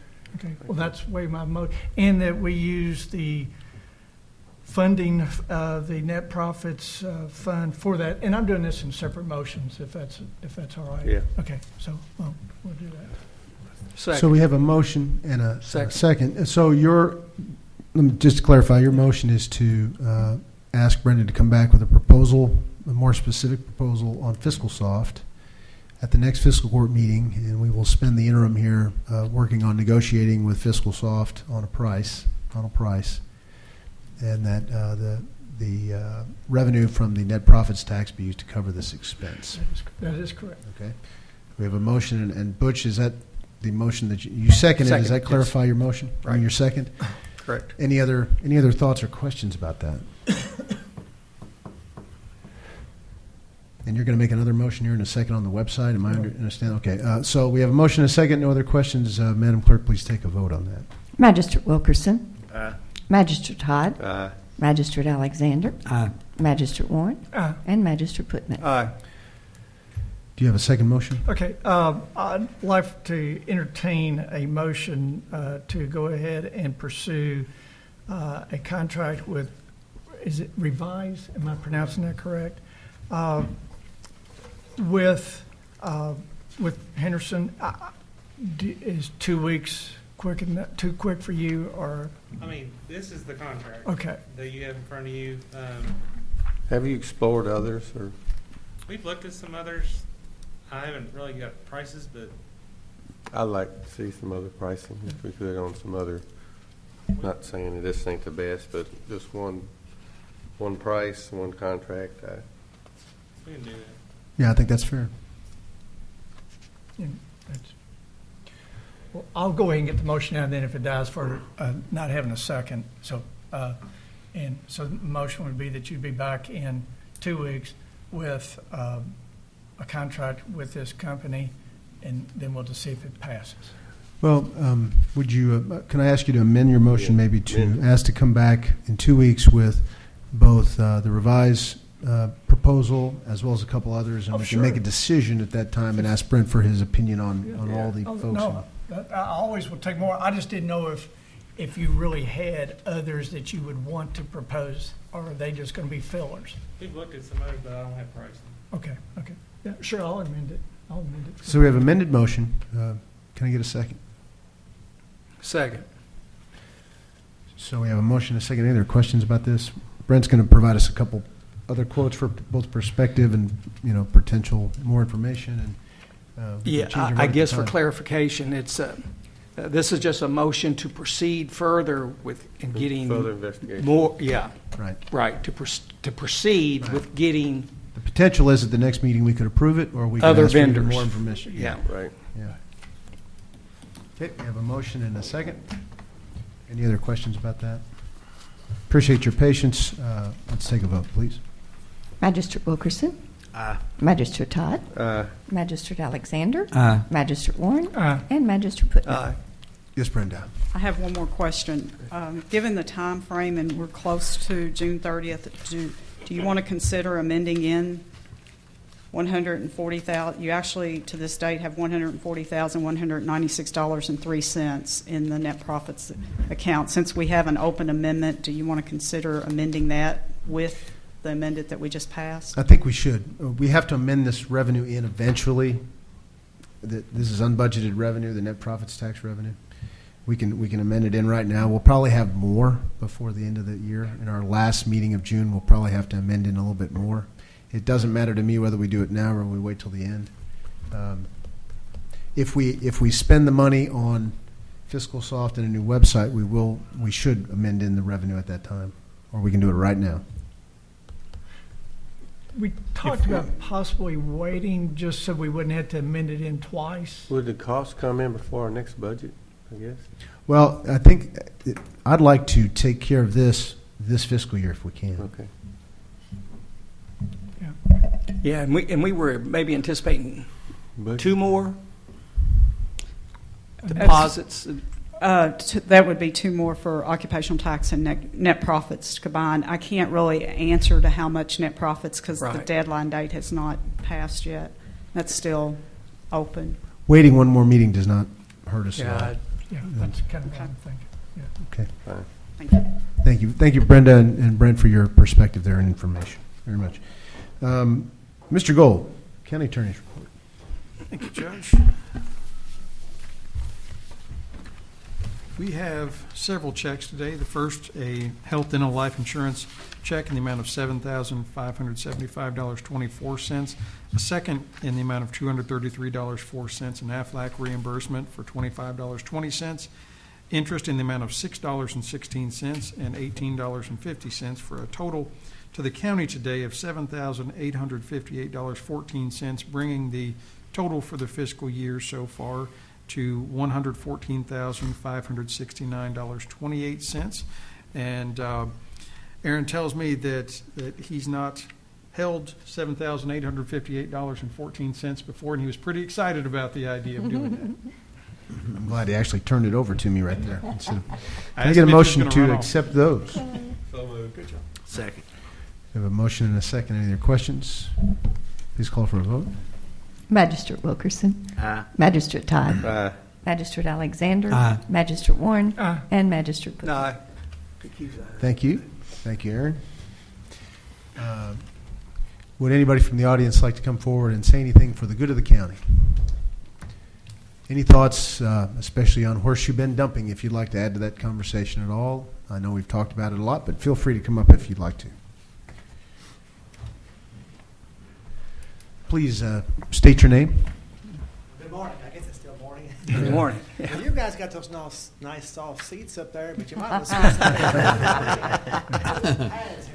sit My name is Gary Boswell. I own about 850 acres down in Horseshoe Bend. I've had about another 400 acres leased down there, and with some other gentlemen here with me today. Joe Rudy's a landowner. Mark Springer's a person who's very active at Horseshoe Bend, and Scott Keach is one of the farmers down there. Several other people who would have liked to have been today. First of all, we want to say we appreciate any help we can get. We know that it's a difficult problem. I had that fortunate to be able to serve as a county commissioner in Davis County for 9 years, and so I'm aware of the phone calls you get night and day about various issues, whether it's dumping or whatever. And I also want to say I really appreciate what the Sheriff's Department does and other departments of county government, because they've been very, very helpful in trying to resolve some of these matters. But I do have a couple questions, though, and it probably needs to be addressed to the county attorney, I guess. So I'm not sure about the statutory requirements of garbage, for example, that ends up being dumped on the roads. Now, in Davis County, when I was county commissioner, we were over the road department, and I had my area, and everybody had their own areas. But we would get the calls ourselves when people dumped trash on the roads or in the right-of-ways. And it was my understanding that county governments have a statutory requirement to address that. So right now, though, what happens when somebody dumps a truckload of garbage, in some cases actually on my property a lot of times, I seem to be, I'm not sure exactly who to call. I call various departments. I call the road department, which is what I would expect to call. Then I would end up calling Nancy maybe, or calling there were several people, and it's not really clear to me even right now who we should try to call first when we have this problem. So I guess the question, first of all, is to the county attorney, are you aware, who really is responsible, I guess, when it's on the roads and on the right-of-ways? Well, as far as who you call, that would be something I would defer to the county judge on who he'd prefer to that for I that guess call my to go actual to. question is who's actually responsible, I guess. It is the county statutory duties to keep the roadways passable. Okay. Now, the question is how much dumping makes it impassable and those type of things. I'll be glad to do some research and look into that. And if you leave your name and contact information, I'll be glad to get back in touch with you. And Mr. Boswell, I'd say the first person to call is Nancy Watkins, our solid waste coordinator, who is working with both our road department, jail, and sheriff's department to try to address this. And so that would be my suggestion. Okay, I have her phone number, so that'll be Yep. my call, please. And I appreciate you talking about the signs. I do think that could be helpful. One thing, though, back some time ago, when I first became a landowner in the Horseshoe Bend, it's been about 10 years ago, there was a pretty large sign down there addressed not only dumping, but other issues. We have a lot of gunfire down there that people just come in and start shooting. I've been in my field several times with bullets flying past me. Really, this is going to be hard to believe. Just last week, somebody unloaded an AK-47 at a flock of turkeys about 150 yards from me. Wow. Stopped on the road and just cut loose. And so there are other issues down there and we had a sign at one time that was related to unlawful discharge of firearms, off-road vehicles, and it was on my property. And gradually it did get shot up. They shot the sign up, yeah. And but that's one thing that the landowners, we might be willing to contribute whatever we get some official sign. And the other thing that I would say is that most recently there's been several occasions where we actually found names in garbage dumps. I've got one right now. I can tell you who the guy's name is. I can tell you where he works. I can tell you where he lives. And we've had this happen several times, and I'm just wondering, I'm thinking maybe part of the overall problem might be resolved if there's some specific prosecution to these individuals. And I know it can be difficult, but that's one thing I'm hoping maybe. And then the overtime for the sheriff's department, like I said, they do a great job. I think I told the sheriff this morning, I think about 8 out of 10 cars that come down to Horseshoe Bend in particular, after a certain time of night, maybe 6 times, probably are doing something illegal. And so they have been putting in some overtime down there, and they do a great job. And I just want to say I appreciate everything you guys do, and we appreciate that you can help. And you met earlier this morning with Sheriff Brady to talk about these same issues. And we've talked with several times, and they have been excellent to deal with, and I appreciate what they do. Thank you very much. Stay safe, and I know that the gunfire issue especially is probably of extreme interest to the Sheriff's Department. Actually, a lot of people are told that they ask, where can you go in Henderson County to discharge a firearm, and a lot of them are told Horseshoe Bend is a good place to go shoot your gun, but it's not. It's dangerous for people that work and live down there, or not live, but work down there and spend time there, which I do spend a lot of time down there. Thank you very much. With regard to the prosecution issue, we have prosecuted all litter and illegal dumping cases that have come before the court. What I would encourage you to do is to continue to work with the Sheriff's Department for them to do an investigation. If they can get specific individuals that we can charge, we have always prosecuted those in the past. And what I'm told by defense attorneys is that we prosecute those to a greater extent than our surrounding counties, as a matter of fact, and we're glad to do that. And I would also suggest, Mr. Boswell, when you do find litter that has evidence of a perpetrator, like a male piece or something like that, immediately call Ed about how to handle that so that it's not inadvertently picked up. That evidence like that can help us find the person who's guilty, obviously. So be careful about how you treat that. More evidence, the better. It's hard to catch people, so that helps. Yes, sir. Mr. Rudy, did you raise your hand? I just want to say thank you all and carry on what you were talking about. Appreciate y'all's effort. And we're trying down there too. Maybe we can all make it happen one of these days. Yes, sir. Make a point.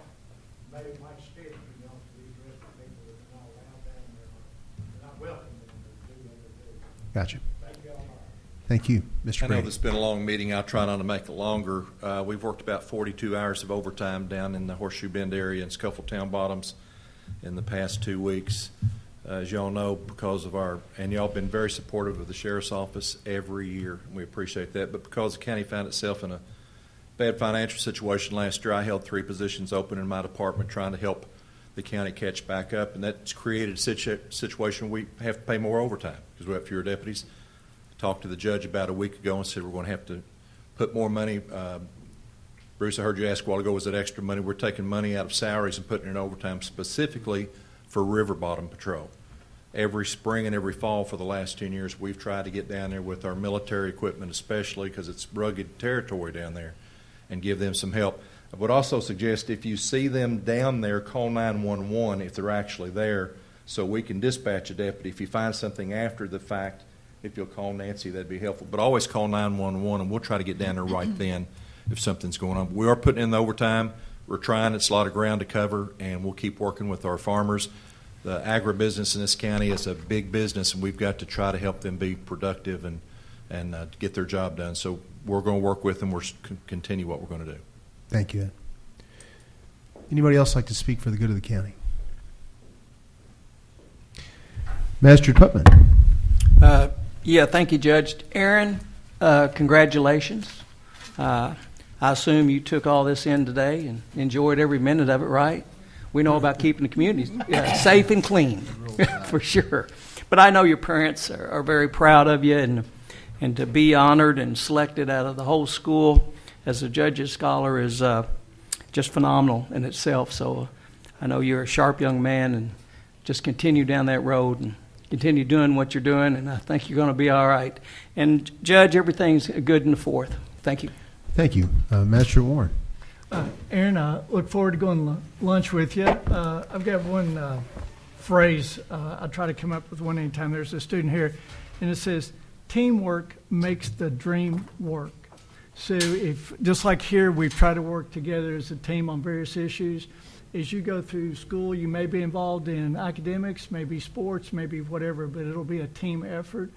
And if you, as you already have leadership is an action, and you've shown leadership in your community and in your school, and I appreciate that. And obviously, your parents have played a great role, and probably grandparents have played a great role. As far as in the district, I do recognize that Horseshoe Bend, of course, is in my area, Green River Road number 1, and there is a fair amount of trash that is being dropped off. One thing I noticed, and Nancy, I know when I go to the landfill, there is a sign up there that says, a fine may be imposed if not properly covered. Well, we may need to get with the city and say, well, then what do they need to do to fine somebody if if somebody pulls up here and it's not properly covered. But I did notice that sign the other day. But I just don't think they've been imposing any kind of fine on it. But we may find out what it could be. And other than that, that's it, and everything's well. Master Alexander. Thank you, George. Aaron, congratulations on your honor, and your parents for also. Y'all have done a good job, obviously, and hope you have a good rest of the school year and a big summer, okay? Honestly, I didn't think I was going to make it. I didn't think I was going to get You didn't think you was gonna make it, did you? Oh, no, really? We're proud of you. Well, I'm glad you're here. I'm glad I'm here. All good. Thank you, Charles.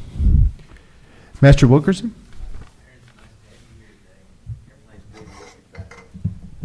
Master Todd.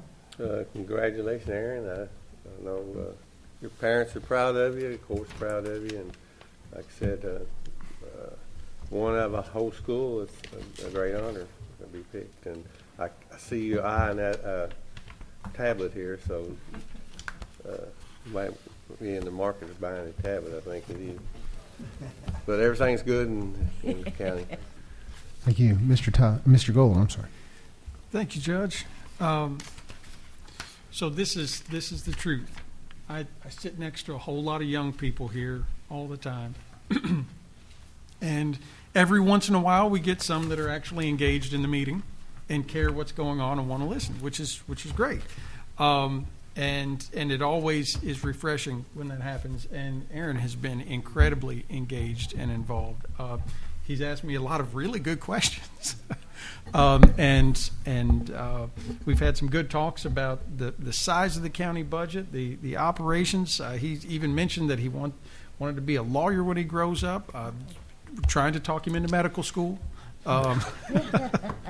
No, he would be a great one. He'd be a great one. I was very, very impressed. And someday when you're driving on the Interstate 69 bridge in a few years, you're going to be able to say, I was at a meeting where they talked about where that bridge was going to be. And that's a big deal. And so, we had Ms. Pipkin here to talk about that. And one thing, I want to build on what Magistrate Warren said.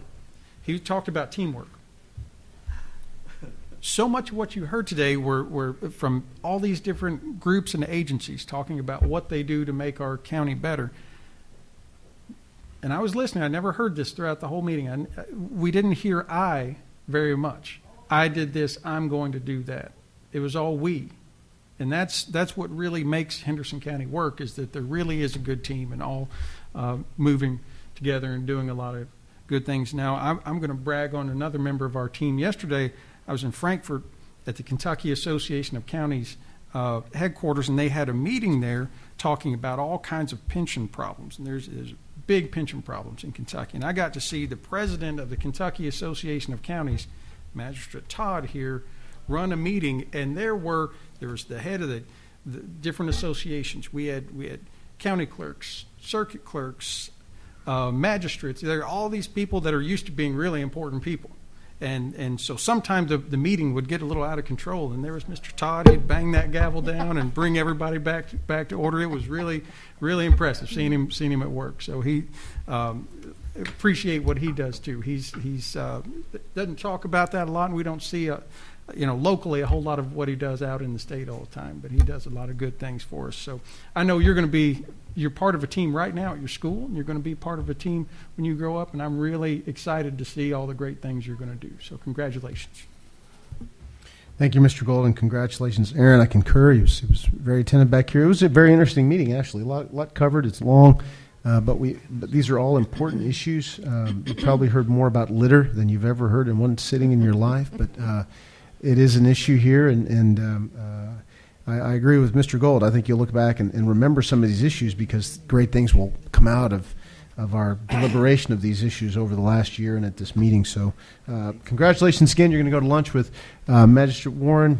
Make sure that he treats you well and treats your family well. I'm sure he will. And as Mr. Gold often says, order extra dessert. It's your day.